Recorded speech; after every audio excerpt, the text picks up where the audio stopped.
On ju teada-tuntud tõde, et Seati sportlikud järglased aretati kogemata liigagi tigedaks, mistõttu hakkasid nad koheselt maha nottima oma igavaid, inetuid ja aeglaseid vanemaid nimega Seatte ja tänaseks päevaks teeb viimseid hingetõmbeid vaid mõni loetud Seati mudel, kellel on ka teadmine olemas, et ega vikad pole konveieri juhtmetest enam sugugi kaugel.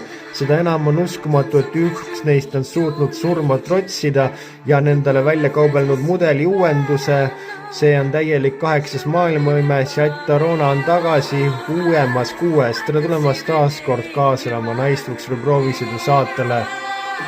Seat Arona on olnud tootmises juba 2017. aastast, oma esimest mudeli uuendust nägi teda 2021. aastal ja nüüd on tal olemas uus iluvere, uued LED-tuled, uus taga- ja esikorkelaraud, mõned uued värvitonid, mõned uued väljadisainid ja katus saab talle jätkuvalt musta tooni.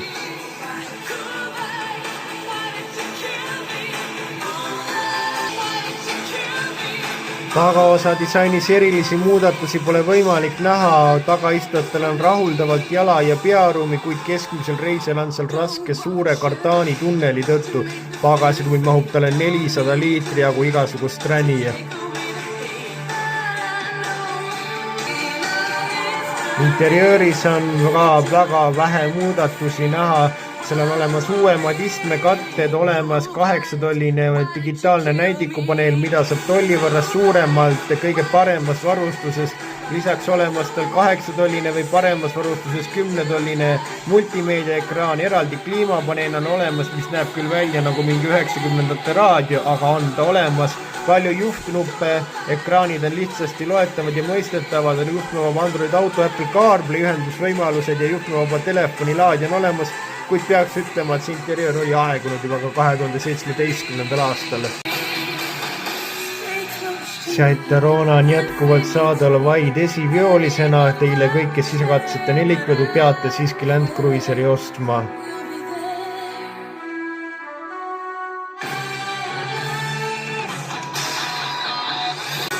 Mootoriruumis on olemas tal 3 bensiinimootorid, selleks on 1-liitrine turboga bensiinimootor, millel 94 hobujõudu, varustatakse see 5-käigulise manuaalkäigukastiga, saadaval talle sama kubatuuriga mootorit, aga ka 113 hobujõulisena, mis juhul on olemas tal 6-käiguline manuaal või 7-käiguline DSG automaat.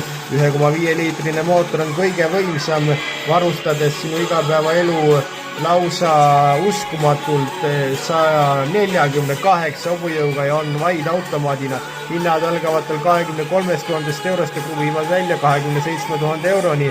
Nii et kui sa oled tõeline Seati armastaja ja sinu elu lõpetaks koheselt teadmine, et Seatid on surnud ja sa ei suuda ennast rahuldada ühegi kupraga, siis nüüd on sinu hetk, mine ja ela ennast välja. Uus Arona on kohal. Selline oli sellekordne naistvuks või proovisid, kohtume juba nädala pärast, seniks kliigelge ikka turvaliselt.